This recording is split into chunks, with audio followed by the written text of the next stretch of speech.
सत्य वचन की राह पर चलें हम सदा, यीशु का साथ हो रहे हमारी हर दुआ।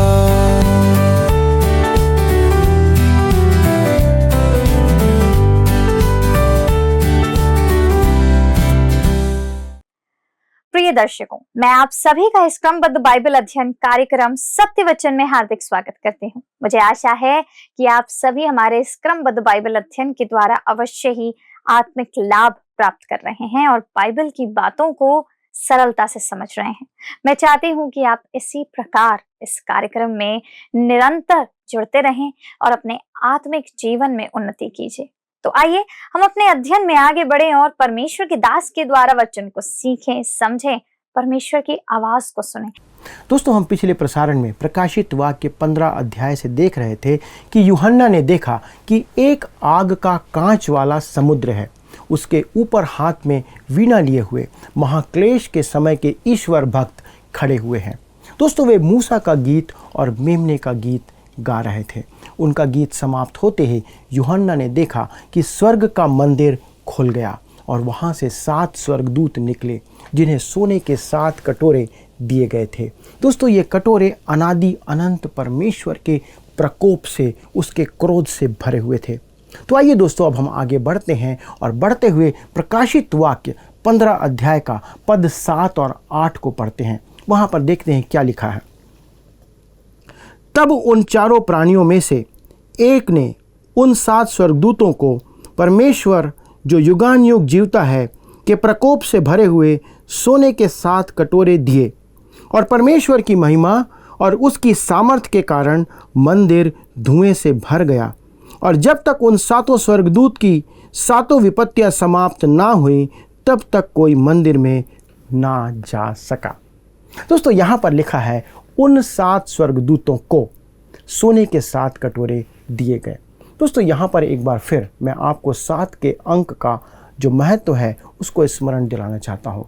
लोग कहते हैं कि 7 सिद्धता का अंक है, पर सच यह नहीं है। 7 जो है बाइबल के अंदर वास्तव में परिपूर्णता का अंक है। दोस्तों, यह अलग बात है कि परिपूर्णता कभी कभी सिद्धता को भी प्रकट करती है। इस कारण इस बात को ध्यान रखिए कि यह सिद्धता का नहीं, परिपूर्णता का अंक है। उदाहरण के लिए, परमेश्वर ने 6 दिन में स्वर्ग और पृथ्वी की सब वस्तुओं को बनाया और 7वें दिन विश्राम किया, और इस कारण हम कह सकते हैं कि वो परिपूर्ण हुआ। इसलिए नहीं कि कार्य पूरा हो गया था, परंतु इसलिए कि उसका कार्य सिद्ध था। परंतु प्रकाशित वाक्य की पुस्तक में 7 की श्रृंखला जो है वो पूर्णता को प्रकट करती है।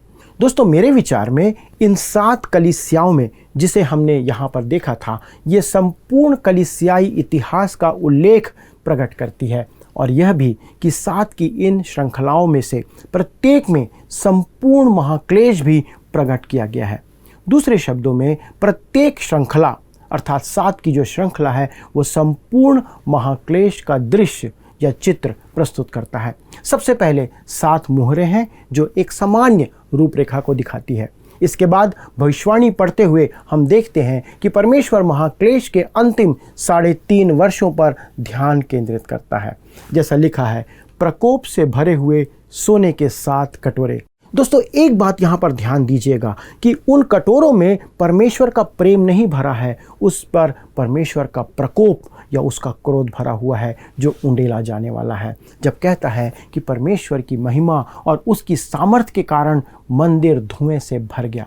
मित्रों, मंदिर का उल्लेख बाइबल में या बाइबल का ज्ञान रखने वाले किसी भी मनुष्य के लिए स्पष्ट संकेत है कि इस समय कलीसिया परिदृश्य में नहीं है, क्योंकि इस प्रकार से ही बाइबल हमें प्रकट करती है। ना तो मंदिर और ना ही मिलाप वाला तंबू किसी भी प्रकार कलीसिया से संबंध रखता है। यदि आप कलीसिया हैं तो आपका संदर्भ, आपका संबंध मसीह से है और मंदिर से नहीं है। तो दोस्तों, यहाँ पर प्रभु यीशु मसीह के प्रतीक हैं ये दोनों, जो कि यहाँ दिखाए गए हैं, जिनका आज हमारे लिए एक आत्मिक अर्थ है। परंतु इसका अर्थ यह नहीं है कि हमें मंदिर या तंबू बनाने की आवश्यकता है। हमारे लिए मंदिर बनाना या तंबू बनाना परमेश्वर की आज्ञा नहीं है। आज बहुत से लोग इस तथ्य को, इस सच्चाई को स्वीकार नहीं करते हैं, क्योंकि हम देखते हैं कि नए नियम का आरंभ होते ही इस्राएल के निमित्त परमेश्वर की योजना और उसके उद्देश्य को खारिज कर दिया जाता है। परंतु सच तो यह है दोस्तों कि ये पद इस्राएल से ही संबंध है, इस्राएल के लोगों से ही संबंधित है, क्योंकि मंदिर और मिलाप वाला तंबू केवल इस्राएलियों के लिए था, उन्हीं के पास था। आप स्वयं ही समझ सकते हैं दोस्तों कि नया नियम किसी भी प्रकार से ना तो इस्राएल को अस्वीकार करता है, ना ही उनका त्याग करता है। इस कारण ये बातें हमें इस रीति से प्रकट की गई हैं। और जब कहता है सोने के 7 कटोरे, दोस्तों महाक्लेश के अंतिम भाग का ये प्रतिनिधित्व करता है। ये वो प्रतीक है जो महाक्लेश के अंतिम भाग को हमें दिखाते हैं। इन कटोरों को देखकर मुझे प्रयोगशाला की वो परख नली या टेस्ट ट्यूब का विचार आता है दोस्तों। ऐसे कटोरे मंदिर में बलिदान का लहू चढ़ाने के लिए काम में उपयोग किए जाते थे।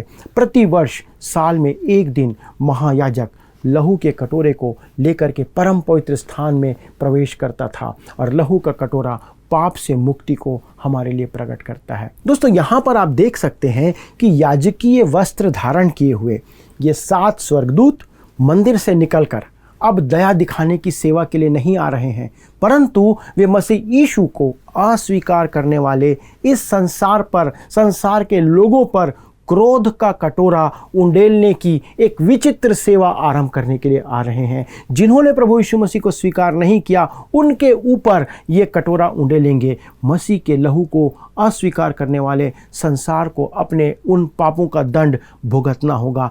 क्यों? क्योंकि उन्होंने प्रभु यीशु मसीह को नहीं माना। यह दंड मनुष्य या शैतान की शत्रुता का परिणाम नहीं है दोस्तों, यह प्रभु यीशु मसीह का प्रत्यक्ष कार्य है। हमने नम्र स्वभाव वाले प्रभु यीशु मसीह को अब तक देखा है, जो कि नम्र है, प्रेमी है, दयालु है, और अब हम मेमने के क्रोध को भी देखने जा रहे हैं कि वह किस प्रकार से अपना क्रोध प्रकट करता है। आप कभी ये विचार नहीं कर सकते दोस्तों कि एक छोटा मेमना क्रोधित भी हो सकता है, वो आपके ऊपर गुस्सा दिखा सकता है।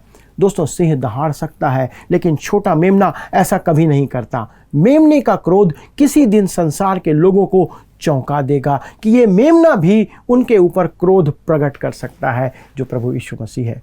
पुराने नियम के भविष्यवक्ता अपराध और पाप के कटोरे और उसके क्रोध के कटोरे के भरने तक परमेश्वर के धीरज धरने की चर्चा करते थे कि जब तक वो कटोरा भर नहीं जाता था क्रोध का, तब तक वे धीरज धरे हुए परमेश्वर की बाट जोते थे।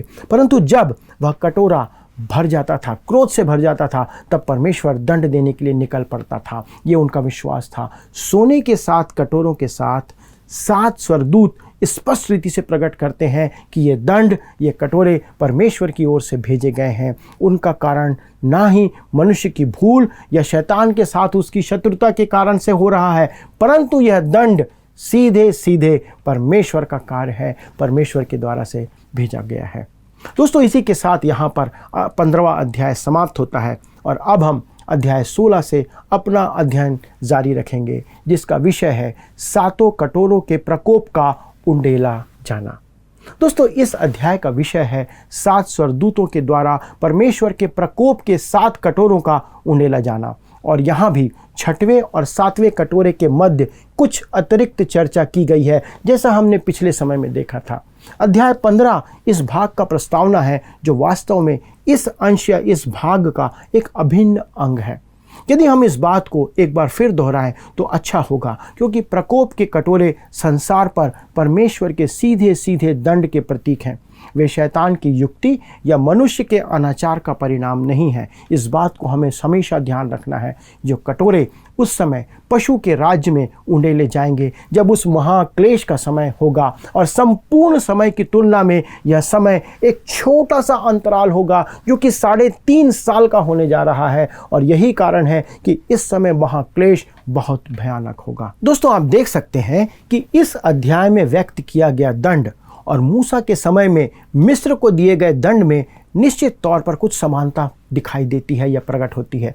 महाक्लेश के अंतिम दंड की तैयारी इस अध्याय का प्रथम पद उस बड़े शब्द के संदेश की चर्चा करता है, जो 7 स्वर्गदूतों को दिया गया था। तो आइए दोस्तों हम आगे बढ़ते हैं और पढ़ते हैं प्रकाशित वाक्य अध्याय 16 उसका पद 1। लिखा है, फिर मैंने मंदिर में किसी को ऊंचे शब्द से उन 7 स्वर्गदूतों से यह कहते सुना, जाओ परमेश्वर के प्रकोप के 7 कटोरों को पृथ्वी पर उंडेल दो। दोस्तों, मैं एक बार फिर से आपको स्मरण कराना चाहता हूँ कि इस समय भी संपूर्ण नियंत्रण, कंट्रोल प्रभु यीशु मसीह के हाथों में ही है। आपको याद होगा कि अध्याय 5 में उस पुस्तक की 7 मुहरों को खोलने के योग्य और कोई नहीं था, केवल प्रभु यीशु मसीह था। और उसके द्वारा जब मुहरें खोली गईं तब घटनाओं का यह क्रम आरंभ हो गया। इस पुस्तक के अंत तक वही सब कुछ अपने हाथ में नियंत्रित किए हुए है। जो कुछ हो रहा है वो सब परमेश्वर की मर्जी से प्रभु यीशु मसीह के नियंत्रण में होता जा रहा है। वही है जो जय के मार्ग पर बढ़ता चला जा रहा है। अधिकार, महिमा और वैभव केवल और केवल उसी का है, प्रभु यीशु मसीह का है। प्रभु यीशु मसीह को त्यागने वाले संसार पर यह उसका दंड है, क्योंकि यदि आपने प्रभु यीशु मसीह को त्यागा है तो दंड आप पर आने वाला है। परमेश्वर पिता ने सब दंड उसी के हाथ में आज सौंप दिया है। प्रभु यीशु ही है जो उन 7 स्वर्गदूतों को आज्ञा देता है कि वे दंड के कटोरे लेकर निकल पड़े, जो इस श्रृंखला में अंतिम दंड होने जा रहा है। दोस्तों, अब ना तो देर होगी और ना ही समय का अंतराल होगा। समय आ चुका है, आज्ञा दी जा चुकी है और ये 7 स्वर्गदूत आज्ञा पालन करने के लिए अपने काम को आरंभ करते हैं। मनुष्य के लिए वरन एक विश्वासी के लिए भी यह समझना कठिन है कि परमेश्वर इस विद्रोही संसार और परमेश्वर से घृणा करने वाले संसार पर अपना प्रकोप कैसे उंडेलने जा रहा है और इस सभ्यता को नष्ट करने जा रहा है। परंतु मेरे मित्रों, आज आप जो भी देखते हैं वह परमेश्वर के दंड के अधीन है। इस बात को ध्यान रखिए। एक बार मैं अपने परिवार के साथ कहीं घूमने जा रहा था और हम परमेश्वर की इस सृष्टि का आनंद ले रहे थे। उन सारी वादियों को हम देख रहे थे। तब बात करते करते, चर्चा करते करते परिवार के लोगों के साथ मैंने इस बात को कहा, प्रभु यीशु मसीह ने अपने शिष्यों को मत्ती 24:2 में कहा था, तुम यह सब देख रहे हो ना, मैं तुमसे सच सच कहता हूँ, यहाँ पर पत्थर भी ना छूटेगा जो ढाया ना जाए। दोस्तों, प्रभु यीशु मसीह की बात सुनकर शिष्य चकित हुए। मैं अपने पत्नी से कह रहा था, यह सब सौंदर्य, यह सब तड़क भड़क जो आज हम देख रहे हैं, इतनी सुंदर सृष्टि एक दिन समाप्त हो जाएगी।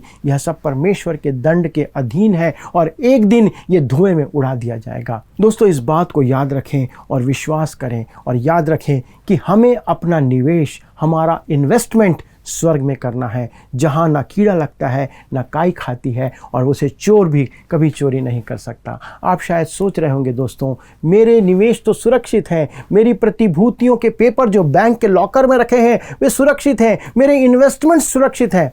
सच है दोस्तों, पर एक दिन वे आपके हाथ से चले जाएंगे, ऐसे निकल जाएंगे जैसे हवा हमारे हाथ से निकल जाती है, क्योंकि आप उन्हें छोड़कर इस संसार से कूच कर जाएंगे। आपकी मृत्यु हो जाएगी, आपका समय समाप्त हो जाएगा, आपके हाथ खुल जाएंगे और आप दुनिया को छोड़कर चले जाएंगे और आपके हाथ में उस समय कुछ नहीं रहेगा, केवल वही बचेगा जो आपने स्वर्ग में जोड़ा है।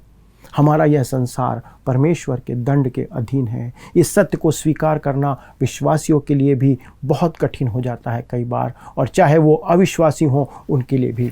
परमेश्वर बहुत अच्छा और भला है, दयावान है और किसी को वो कभी दंड नहीं देता। परमेश्वर की योजना मनुष्यों के लिए दंड की कभी नहीं थी।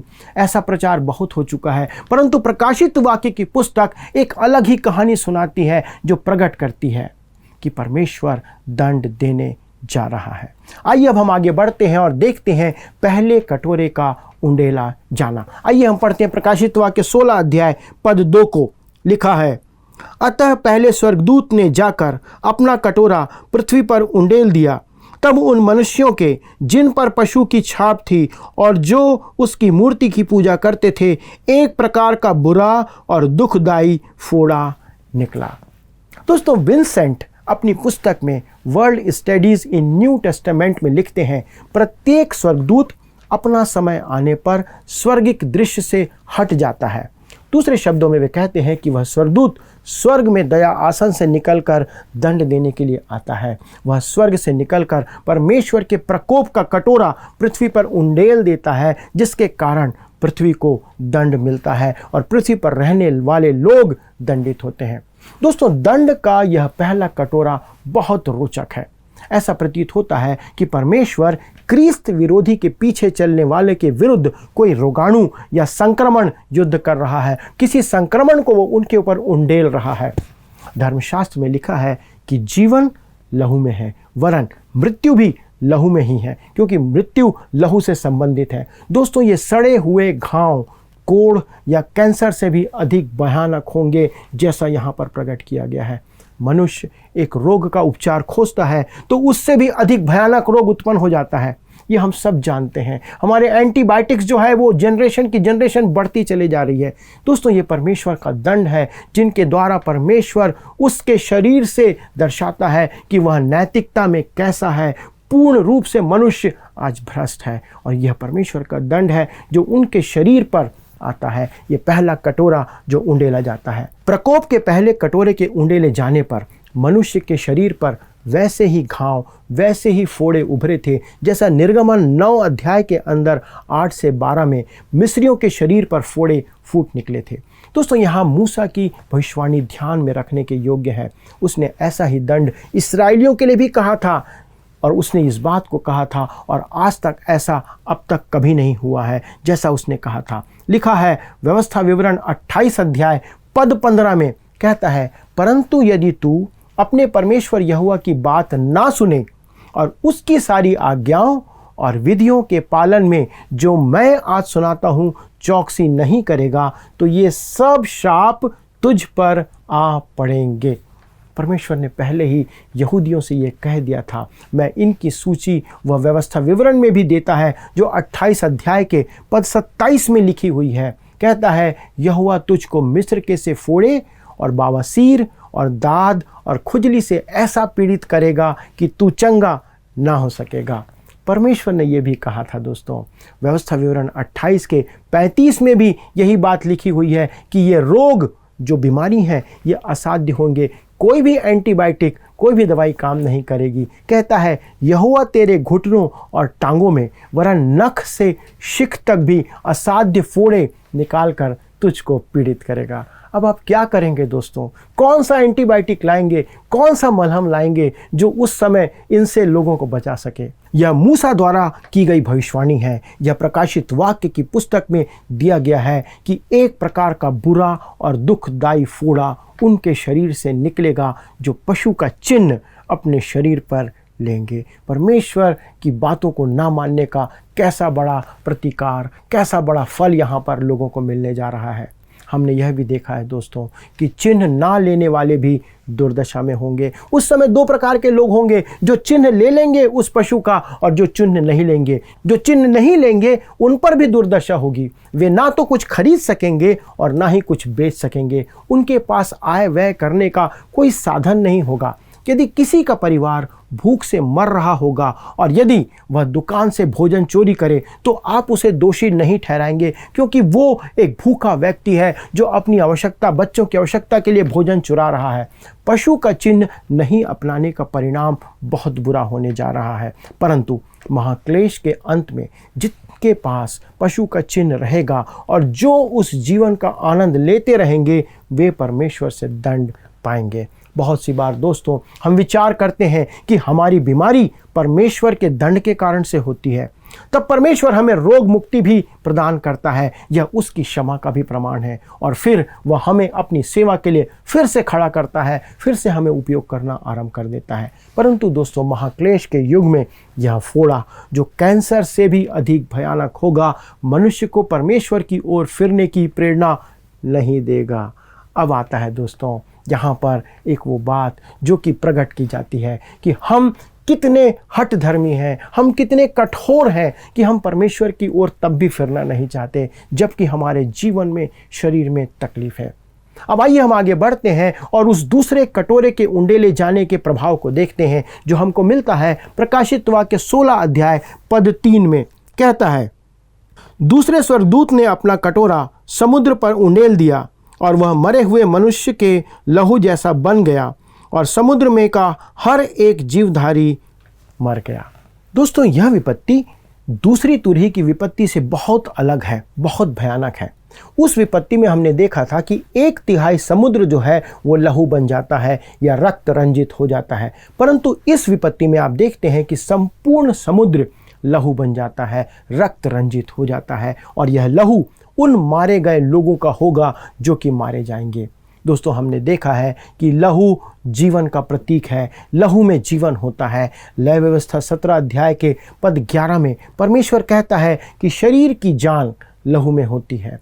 हम जानते हैं दोस्तों कि समुद्र जो है वो असंख्य प्राणियों से भरा हुआ है, समुद्र जो है वो जीवन से भरा हुआ है। दोस्तों इस समुद्र का खारा पानी पृथ्वी की गंदगी को दूर करने का काम करता है, तथा इस विपत्ति में लहू मृत्यु का प्रतीक है जो कि उस जीवन को मृत्यु में बदल देगी। दोस्तों समुद्र के अंदर उसके गर्भ में जो जीवन है उसकी अपेक्षा अब मृत्यु की कब्र वो बन जाएगा। समुद्र की जो शीतलता है या शीतल वायु है वो मृतक प्राणियों, रक्त रंजित पानी तथा तट पर पड़े हुए मृतक पशुओं के कारण वह दुर्गंध से भर जाएगा। दोस्तों व्यापार समाप्त हो जाएगा, निष्क्रिय हो जाएगा। मनुष्य जो है वो मक्खियों के समान मरने लगेंगे। मिस्र की पहली विपत्ति आपको याद होगी कि नील नदी का जल लहू बन गया था, जो निर्गमन 7 अध्याय के 20 से 25 में हम पढ़ते हैं। यही बात यहाँ पर प्रकट की गई है, वही समानता यहाँ पर हमको देखने को मिलती है। दोस्तों क्या आपने कभी सोचा है कि हम परमेश्वर पर कितना निर्भर करते हैं? बिजली, गैस, पानी का बिल हमारे घरों पर आता है, परंतु यह बिजली, गैस, पानी कहाँ से आती है? वो सोर्स क्या है जिससे हमें बिजली, गैस, पानी मिलता है? निसंदेह ये माध्यम है, परंतु इनका निर्माता, इनका क्रिएटर केवल परमेश्वर है। क्या परमेश्वर ने कभी आपको कोई बिल भेजा है? क्या परमेश्वर ने कभी सूर्य के प्रकाश का, उस ज्योति का बिल भेजा है? क्या उसने कभी आपको हवा का बिल भेजा है? यदि परमेश्वर बिल भेज दे तो आप उसका भुगतान नहीं कर सकते। दोस्तों वो एबंडेंटली, बहुतायत से सब चीज़ हमें देता है, चाहे पानी हो, चाहे हवा हो, चाहे बहुत सी चीज़ें हैं। परमेश्वर उसके पुत्र प्रभु यीशु मसीह का त्याग करने वाले इस संसार पर कितना अनुग्रहकारी है, दयावान है, यह हम देख सकते हैं। परंतु इसके बावजूद भी वह अंत में इस पृथ्वी को दंड देगा। कारण क्या है कि हमने उसके पुत्र प्रभु यीशु मसीह के लहू को पैर से रौंदा है। परमेश्वर के प्रकोप के दिन स्वर्गदूत कटोरों से विपत्तियां उंडेलेंगे। तीसरे कटोरे का उंडेला जाना अब आता है, और आइए हम आगे बढ़ते हुए देखते हैं तीसरे कटोरे के उंडेले जाने पर क्या होता है। आइए हम पढ़ते हैं 16 अध्याय का पद 4 से 7। तीसरे स्वर्गदूत ने अपना कटोरा नदियों और पानी के सोतों पर उंडेल दिया और वे लहू बन गए। तब मैंने पानी के स्वर्गदूत को यह कहते सुना, हे पवित्र जो है और जो था, तू न्यायी है और तूने यह न्याय किया, क्योंकि उन्होंने पवित्र लोगों और भविष्यवक्ताओं का लहू बहाया था और तूने उन्हें लहू पिलाया, क्योंकि वे इसी योग्य हैं। फिर मैंने वेदी से यह शब्द सुना, हाँ हे सर्वशक्तिमान प्रभु परमेश्वर, तेरे निर्णय ठीक और सच्चे हैं। दोस्तों यह विपत्ति वैसी ही थी जैसी तीसरी तुरही के फूके जाने पर उस समय हुआ था, परंतु यह उससे कहीं अधिक भयानक दिखाई गई है। उस समय केवल 1/3 ताज़ा जल प्रभावित हुआ था, परंतु इस समय पृथ्वी का पूरा पीने योग्य पानी जो है वो समाप्त हो जाएगा, खराब हो जाएगा। इसका अर्थ है कि मनुष्य एक ऐसा नाश होगा जो वर्णन से बाहर है। मनुष्य का जो समस्या है वो ऐसी होगी जो आप कभी कल्पना नहीं कर सकते। कहता है पानी के स्वर्गदूत, यह स्वर्गदूत पृथ्वी पर परमेश्वर के जल विभाग का अधिकारी है। उसके द्वारा ही हमें शुद्ध जल पीने को मिलता है। यह सृष्टि पर प्रभाव डालने वाले स्वर्गदूत की एक और सेवा है जो यहाँ पर हमें बताई गई है कि कैसे परमेश्वर उन स्वर्गदूतों के द्वारा सेवा को पूरी करता है। वे इस जगत के विभिन्न विभागों के कर्ता धर्ता हैं, वे इस काम को करते हैं। हमने देखा था कि नियंत्रित करने के लिए 4 स्वर्गदूत थे जो हवा को नियंत्रित कर रहे थे। यह स्वर्गदूत जो पूरी कहानी जानता है वो कहता है कि दंड देने में परमेश्वर पूर्ण रूप से न्यायनिष्ठ है और पवित्र है। यदि परमेश्वर दंड दे रहा है तो वो न्याय के अधीन दंड दे रहा है, वो बता करके दंड दे रहा है। दोस्तों परमेश्वर जो भी करता है वह न्याय में उचित है और पवित्र होता है। यदि आप उससे सहमत नहीं हैं तो आपकी यह समस्या हो सकती है, आप गलत हैं, परमेश्वर कभी गलत नहीं होगा। कल्पना कीजिए कि एक अकिंचन मनुष्य खड़ा होकर कहता है मेरे विचार में परमेश्वर जो कर रहा है वह ठीक नहीं है, उचित नहीं है। आज कितने लोग ऐसा कहते हैं कि परमेश्वर जो कर रहा है वो ठीक नहीं है। मैं ऐसे मनुष्य से एक प्रश्न पूछना चाहता हूँ, आप इस विषय में क्या कर रहे हैं। सच तो यह है दोस्तों कि आप भी जो कर रहे हैं वो गलत है। यदि आप परमेश्वर से सहमत नहीं हैं तो उचित होगा कि आप उससे सहमत हो जाएं, क्योंकि परमेश्वर सदा ही सही होता है और उचित होता है। परमेश्वर अपने हर एक काम में न्याय सम्मत है, न्याय संगत रहता है।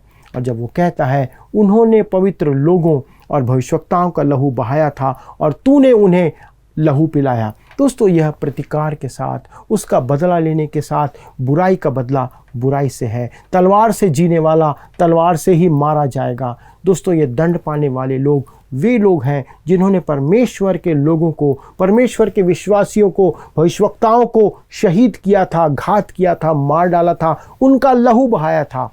अब परमेश्वर उन्हें लहू पिला रहा है, उन्हें पीने के लिए पानी की जगह लहू दे रहा है, क्योंकि उन्होंने धर्मियों का लहू बहाया था। और आगे लिखता है, मैंने वेदी से यह शब्द सुना, ये वे पवित्र जन हैं जो वेदी के निकट न्याय के लिए प्रार्थना कर रहे हैं। प्रकाशित वाक्य 6वें अध्याय 9 से 11 में यही बात लिखी है। जब उसने 5वीं मुहर खोली तो मैंने वेदी के नीचे उनके प्राणों को देखा जो परमेश्वर के वचन के कारण और उस गवाही के कारण जो उन्होंने दी थी वध किए गए थे। उन्होंने बड़े शब्द से पुकार कर कहा, हे स्वामी, हे पवित्र और सत्य, तू कब तक न्याय ना करेगा और पृथ्वी के रहने वालों से हमारे लहू का बदला कब तक ना लेगा। उनमें से हर एक को श्वेत वस्त्र दिया गया और उनसे कहा गया कि और थोड़ी देर तक विश्राम करो, जब तक कि तुम्हारे संगी दास और भाई जो तुम्हारे समान वध होने वाले हैं उनकी भी गिनती पूरी ना हो ले। दोस्तों आप देख सकते हैं कि उनकी इस प्रार्थना का उत्तर अब दिया गया है। परमेश्वर लंबे समय से इस ओर लक्ष्य साधे हुए हैं और वह अब समय आ गया है कि उनकी प्रार्थनाओं का उत्तर दिया जाए। जो प्रार्थनाएं आप कर रहे हैं उसका उत्तर परमेश्वर देगा। अगले प्रसारण तक परमेश्वर का अनुग्रह और आशीष आप पर बनी रहे। आइए अब हम प्रश्नों को देखें। पिछले प्रश्न का उत्तर है सी, पशु। महाक्लेश में पशु के चिन्ह के बिना कोई खरीद और बेच नहीं सकता है। आज के अध्ययन पर आधारित प्रश्न है, कटोरे किसके राज में उल्टे जाएंगे?